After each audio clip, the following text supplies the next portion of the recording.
Hello everyone, welcome back to my channel Madhu AIIMS Bhopal में आपका स्वागत है। आज से बहुत ही इंपॉर्टेंट वीडियो होने वाला है जो बच्चे एम्स में पढ़ना चाहते हैं, जिनका भी सपना है।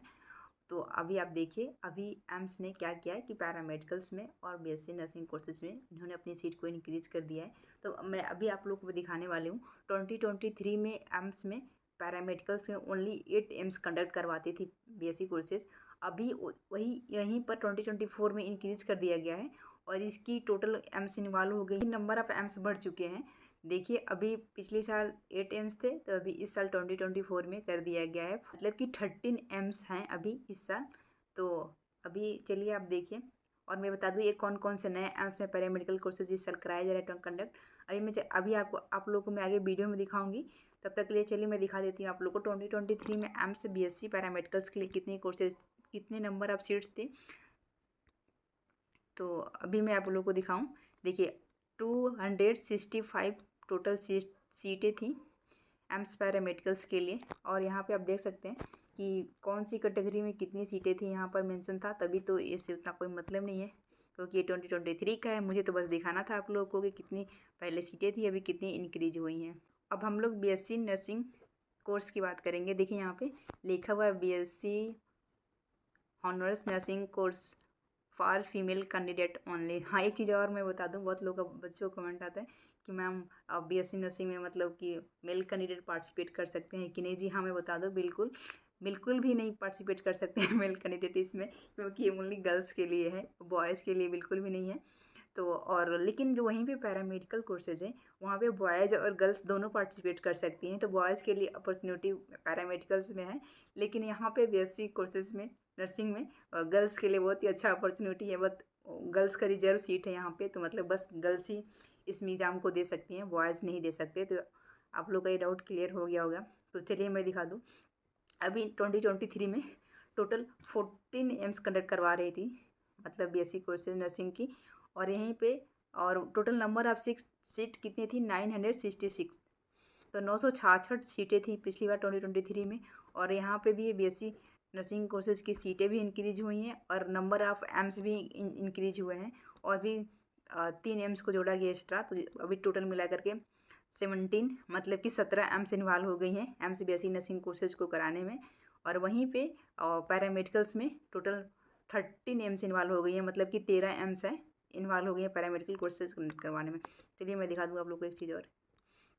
अभी यहाँ पर थोड़ा सा दिखा रहा है कि कौन सी कोर्स कितने ईयर की है। आप लोग यहाँ पर देख सकते हैं, बैचलर ऑफ ऑप्टोमेट्री 3+1, मतलब कि 3 साल का कोर्स होगा और 1 साल का इंटर्नशिप और जो भी अपना होता है प्रैक्टिकल चीज़ें, वो भी प्रैक्टिस होगा। हॉस्पिटल में ड्यूटी वगैरह लगना, ये सब होगा, सारी चीज़ें, ये सब सारी कोर्सेज़ का यहाँ पर ड्यूरेशन दिया हुआ होगा। और कौन सी एम्स में कौन सी कोर्सेज है यहाँ पर ये भी लिखा हुआ है। देखिए आप, तो आप देख सकते हैं। वीडियो बहुत बड़ा हो जाएगा, मैं ऐसे हल्का सा रोटेट कर देती हूँ, आप देख लीजिए। तो आप देखिए इसको, ओके। तो आप देख सकते हैं ऊपर लिखा हुआ है नंबर ऑफ़ सीट्स। तो कोर्सेज इधर साइड में है और यहाँ पे नेम ऑफ एम्स है। यहाँ पे कैटेगरी है जनरल की, ओबीसी की, एससी की, एसटी की, ईडब्ल्यूएस की, पीडब्ल्यूबीडी की और टोटल। तो मतलब कि एम्स दिल्ली में बैचलर ऑफ ऑप्टोमेट्री में कितनी टोटल सीटें हैं, 24। तो ऐसे आप करके देख सकते हैं। यहाँ पे कोर्सेज के नाम दिए हुए हैं, कौन से एम्स में कौन से कोर्सेज हैं और कितनी सीटें हैं किस कौन सी कैटेगरी के लिए। तो अभी मैं आप लोगों को बता रही थी कि नंबर ऑफ़ एम्स इंक्रीज हुए हैं बेसिक कोर्सेज कंडक्ट करवाने में। तो मैं दिखाती हूँ आप लोगों को कि देखिए यहाँ पे एम्स भोपाल में इंक्रीज हुआ है। तो एम्स भोपाल में बीएससी इन रेडियोथेरेपी टेक्नोलॉजी की वहीं पर 8 सीटें इंक्रीज हुई हैं। Bachelor in medical lab technician की 6 सीटें हुए और बैचलर इन रिस्पिरेटरी थेरेपिस्ट के लिए 2। मतलब ऐसे करके एम्स भोपाल में कुल मिलाकर के भी इसी साल से स्टार्ट होने वाला कोर्स है। तो अभी इसमें फर्स्ट टाइम होगा एम्स भोपाल में जो बेसिक पैरामेडिकल्स की कोर्सेज स्टार्ट होंगी 2024 में। इसके पहले अभी एम्स भोपाल में बेसिक पैरामेडिकल्स की कोर्सेज नहीं चल रही थी, तो आपने देख लिया। और मैं और बता दूँगा आपको, देखिए ये सब बीबी नगर, ये सब तो पुराने थे, भुवनेश्वर, ये लोग 2023 में कोर्सेज कंडक्ट करवाए थे। और आगे देखिए, और यहीं पर एम्स देवघर में भी सीटें इंक्रीज हुई हैं। तो एम्स देवघर इस बार बीएससी फर्स्ट टाइम पैरामेडिकल की कोर्सेज कंडक्ट करवाएगा। और एम्स पटना भी फर्स्ट टाइम कंडक्ट करवाएगा। यहाँ पे देखिए आप, तो एम्स पटना भी फर्स्ट टाइम कंडक्ट करवाएगा। और एम्स रायबरेली और एम्स रायबरेली भी इस बार फर्स्ट बार कंडक्ट करवाएगा BSc पैरामेडिकल की कोर्सेज। तो मैं आप लोग को बता दी, देखिए यहाँ पर एम्स भोपाल में टोटल मिला के कितनी सीटें इंक्रीज हुई हैं, 8 + 6 + 10 मतलब 8 मतलब कि टोटल 14, मतलब कि 14 कोर्सेज एम्स भोपाल में इंक्रीज हुई हैं टोटल। और वहीं पर एम्स देवघर में 15 कोर्सेज 15 सीटें इंक्रीज हुई हैं टोटल कोर्सेज का मिला करके। तो एम्स भोपाल में 14 और एम्स देवघर में 16, एम्स भोपाल में 14 और एम्स देवघर में 15, मतलब 16 सीटें भोपाल में, 15 सीटें देवघर में। और एम्स पटना में 20 सीटें इंक्रीज हुई हैं और सबसे ज़्यादा सीटें इंक्रीज हुई हैं रायबरेली में। तो रायबरेली में इस बार BSc पैरामेडिकल्स में बहुत ज़्यादा सीटें हैं, बहुत ज़्यादा हैं, देख सकते हैं यहाँ पर टोटल 40 सीटें इंक्रीज हुई है। 40 मतलब कि 40 सीटें इंक्रीज हुई हैं। तो आप ये देख सकते हैं कितना अच्छा अपॉर्चुनिटी है आप लोगों के लिए। और मैं आप लोग को दिखा दूं कि टोटल सीटें कितनी हैं। देखिए यहाँ पर आप टोटल सीटें BSc पैरामेडिकल्स के लिए कितनी है, 511, मतलब 511 है टोटल। और ये सब पूरी कैटेगरी वाइज बटे हुए हैं। आप देख सकते हैं यहाँ पर फिर कोर्सेज के नाम भी मैंने आपको पहले ही बता दिया था, तो आप देख सकते हैं। फिर इसके बाद हम लोग चलते हैं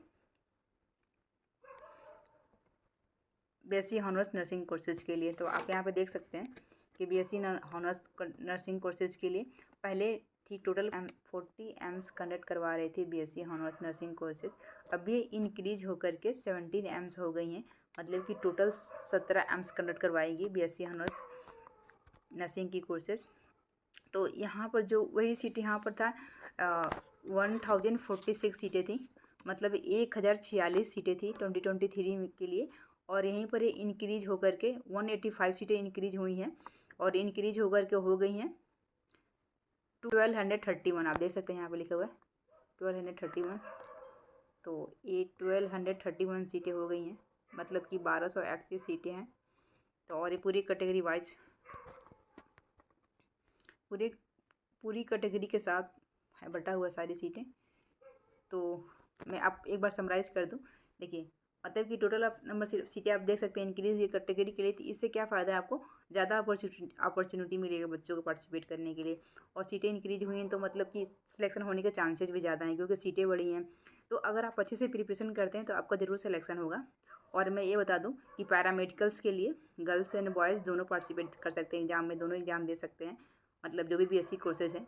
और लेकिन यहीं पर BSc हॉनर्स नर्सिंग के लिए ओनली गर्ल्स कैंडिडेट ही पार्टिसिपेट कर सकती हैं, बस एग्ज़ाम दे सकती हैं। तो अब ये मैंने आप लोग को सीट के बारे में बता दिया। और मैं आप लोग को आगे चलती हूँ, दिखाती हूँ कि कौन सी कोर्सेज कितने ईयर की हैं। यहाँ पर आप ईयर ड्यूरेशन तो मैंने पहले आप लोग को भी दिखा दिया था। अभी कुछ सीटें इंक्रीज हुई हैं, जैसे कि एम्स भोपाल हो गया, एम्स पटना हो गया, बट यहाँ पे मेंशन नहीं है एम्स पटना और एम्स भोपाल, एम्स देवघर की कौन सी ईयर की, कौन सी कितने साल के कोर्सेज हैं। मतलब आप इसमें कोर्सेज मेंशन होगा तो आप यहाँ से देख सकते हैं। एक मिल गया BSc इन रेडियोथेरेपी टेक्नोलॉजी कितने साल की है, 4 साल की है, 3+1। ये बहुत ही अच्छा कोर्स है BSc इन रेडियोथेरेपी टेक्नोलॉजी, मतलब अच्छी कोर्स है। और फिर यहाँ पे लैब टेक्नीशियन वगैरह ये सब भी सही हैं, अच्छे हैं, सारे कोर्सेज अच्छे हैं। अब कोई कोर्सेज बेकार नहीं है, फिर आप देख सकते हैं। और एग्ज़ाम डेट की बात करते हो, एग्ज़ाम डेट मैं बता दूं, BSc हॉनर्स नर्सिंग की एग्ज़ाम डेट है 8 जून को है, डे है सैटरडे। और ये एक चीज़ और कि जो देखिए यहाँ पे है कि जो भी आप अपने, मैंने बताया था इसके पहले वीडियो में कि आपके कैटेगरी सर्टिफिकेट कब का होना चाहिए। तो आप यहाँ पे देख सकते हैं लिखा हो OBC non criminal issue date, मतलब कि 9/6/2023, मतलब देखिए 9/6/2023 to 8/6/2024, मतलब इस डेट के बीच का होना चाहिए आपका कैटेगरी सर्टिफिकेट, तभी वो आपके लिए वैलिड होगा। आप मतलब जब भी अभी आप फॉर्म फिल करें उसमें नहीं लगा पाते हैं तो, लेकिन जब आपका काउंसलिंग होगा तो आपको वो जो भी ये कैटेगरी सर्टिफिकेट है आपको लगाना पड़ेगा, तभी आपको बेनिफिट मिलेगा अपनी कैटेगरी का। तो इसी डेट के बीच का होना चाहिए, लगभग 1 ईयर का है। तो मतलब कि OBC की जो भी कैटेगरी सर्टिफिकेट है 1 ईयर का इसकी वैलिडिटी है। और वो भी सेंट्रल लेवल का रहना चाहिए, सेंट्रल लेवल का बनवाइएगा, स्टेट वाला बिल्कुल नहीं लगा सकते आप, उसमें एक्सेप्ट नहीं होगा, रिजेक्ट कर दिया जाएगा। तो आपको डेट का ध्यान रखना है और सेंट्रल लेवल का, बस यही 2 चीज़ें हैं, आप देख सकते हैं। और फिर नीचे आते हैं, देखिए यहाँ लिखा हुआ है BSc पैरामेडिकल कोर्सेज का एग्जाम डेट कब है, 2 जून मतलब कि 22 जून को है, इसका वीडियो सैटरडे को है।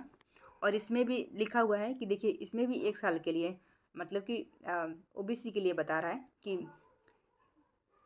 23/6/2023 मतलब कि और 22/6/2024 मतलब लगभग 1 साल का है। 1 साल का के अंदर का होना चाहिए आपका कैटेगरी सर्टिफिकेट, तभी आप लगा सकते हैं। पैरामेडिकल कोर्सेज़ के लिए और नर्सिंग कोर्सेज़ के लिए दोनों के लिए लगभग 1 साल के बीच का होना चाहिए और इन दोनों डेट के बीच का होना चाहिए। अगर आप एक दिन भी बाद बनवाते हैं तो फिर आपका मतलब कि जो भी सर्टिफिकेट है कैटेगरी वाली ये एक्सेप्ट नहीं की जाएगी, रिजेक्ट कर दी जाती है। मतलब तो इसमें आप बिल्कुल भी गलती ना करें, आप अभी बनवा लें तुरंत, जैसे आप फॉर्म को अप्लाई करते हैं। तो ये हो गया, मैंने बताया ओबीसी के लिए। चलिए मैं और आगे दिखाती हूँ आप लोग को। अब हो गया ईडब्ल्यूएस के लिए। इसने इस बार एम्स ने सारे कैटेगरी के लिए अलग अलग क्राइटेरियाज रखे हैं, मतलब कि कास्ट सर्टिफिकेट्स के लिए। तो आप देख सकते हैं ईडब्ल्यूएस इशू डेट क्या रहना चाहिए 1/4/24 to 8/6/24। तो मतलब कि आप देख सकते हैं, मतलब अभी ये लेटेस्ट का चाहिए, अप्रैल से लेकर के और जून के बीच का होना चाहिए, मतलब एग्ज़ाम डेट के पहले का। एग्ज़ाम डेट को भी का डेट रहेगा तो भी चल जाएगा। आप इसको अप्रैल में ज़रूर अप्लाई करिएगा, तो आप ईडब्ल्यूएस के जो भी बच्चे हैं। और फिर पैरामेडिकल्स के लिए भी सेम है। तो आप देख सकते हैं कि मतलब कि पैरामेडिकल्स के लिए जो भी ईडब्ल्यूएस के कैंडिडेट हैं उनके एग्ज़ाम के सर्टिफिकेट्स के लिए कम डेट है, मतलब कि लगभग आप देख सकते हैं 4 है 6, मतलब कि 2 मंथ्स का, 2 मंथ्स के अंदर का होना चाहिए बिफोर द एग्ज़ाम। तो आप देख सकते हैं अभी 2 मंथ के बीच का लगाइएगा आप लोग ज़रूर। तो अब हम लोग देखेंगे कि इस एग्ज़ाम में कौन कौन बैठ सकता है। तो आप देखिए लिखा हुआ ऊपर एडमिशन रिक्वायरमेंट्स। तो मतलब एडमिशन के टाइम पे क्या क्या रिक्वायरमेंट्स होती है, देखिए लिखा है candidate is eligible to appear in entrance exam if he she. तो देखिए मतलब उसको इंडियन सिटीजन होना चाहिए, वो इंडिया का होना चाहिए। और हैज़, फिर दूसरे में लिखा हुआ है has attend or will be attend the age of the 17, मतलब कि वो 17 साल का होना चाहिए। यहाँ पे देखिए आप लिखा हुआ है 17 एज यूर, मतलब कि उसकी 17 साल की उम्र कंप्लीट हो जानी चाहिए। Candidate born at the date 2 January 2028 is not eligible to apply, मतलब कि 2008 में जो जिनका भी डेट ऑफ बर्थ है वो अप्लाई नहीं कर सकते, 2007 तक का कर सकते हैं। ठीक है, आप देख सकते हैं। और फिर उसके बाद लिखा हुआ has pass the 12th class under the 10+2 scheme senior school certificate examination of intermediate science and equivalent examination from the recognised university board of the Indian state with English. क्या क्या सब्जेक्ट रहना चाहिए उसके क्लास 12th में, देखिए आप English, physics, chemistry and biology, ये 4 subject है आपको रहना चाहिए, आपने क्लास 12th में लिया होगा, तभी आप इसमें एग्ज़ाम को दे सकते हैं, फॉर्म को फिल कर सकते हैं। और फिर वहीं पर आप देखिए candidates for the bachelor of the optometry, bachelor of the medical radiology, imaging technology, फिर BSc in dental operation room का, और फिर रेसिडेंट ऐसे करके BSc in operation theatre technology should be pass 10+2 equivalent.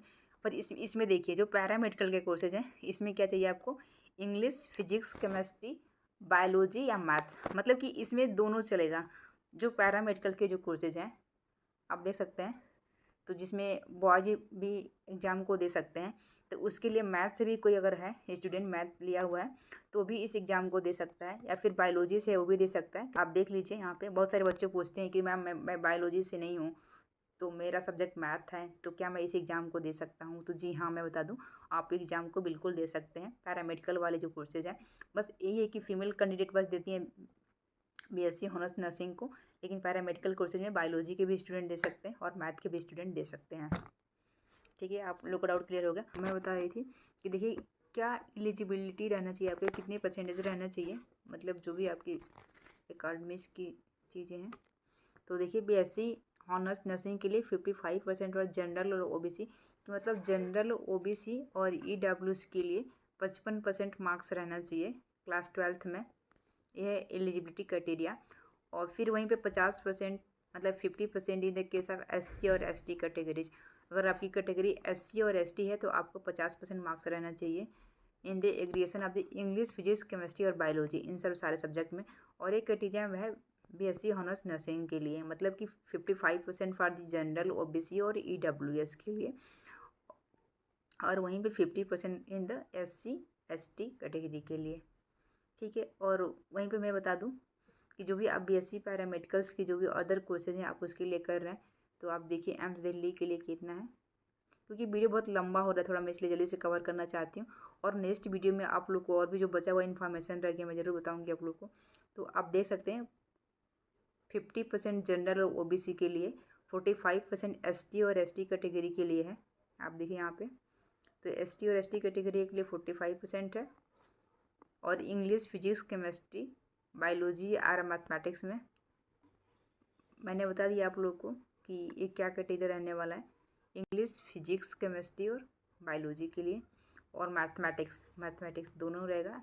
या तो फिर आप बायोलॉजी से या फिर आप मैथमेटिक्स से रहेंगे तो फिर आपका 45% रहना चाहिए SC और ST के लिए, और जनरल या OBC हैं तो 50% रहना चाहिए।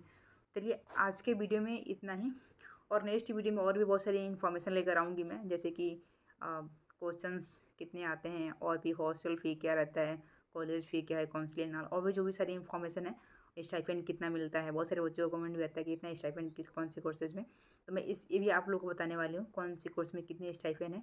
तो ठीक है, अगर आप मेरे चैनल पर नहीं है तो इसे सब्सक्राइब करिए, मुझे सपोर्ट करिए, और थैंक्स फॉर वाचिंग। और आपको कोई भी डाउट है तो आप मुझे कमेंट कर सकते हैं और मैं उसका ज़रूर रिप्लाई करूँगी। मैं रिप्लाई करती भी हूँ, आप देख भी सकते हैं। तो अभी हमारे एग्ज़ाम्स चल रहे थे इसलिए मैं थोड़ा बिजी थी, इसलिए बहुत सारे बच्चों को रिप्लाई नहीं दे पा रही थी। तो अब मेरा एग्ज़ाम्स हो गया, अभी मैं फ्री हूँ, तो फिर आप लोगों को गाइड करूँगी एग्ज़ाम तक। तो आप हमारे चैनल से जुड़े रहें, और कोई भी इन्फॉर्मेशन हो, कोई भी डाउट हो तो आप मुझसे पूछ सकते हैं। Thanks for watching, like, share and subscribe, और मुझे सपोर्ट करिए बिल्कुल।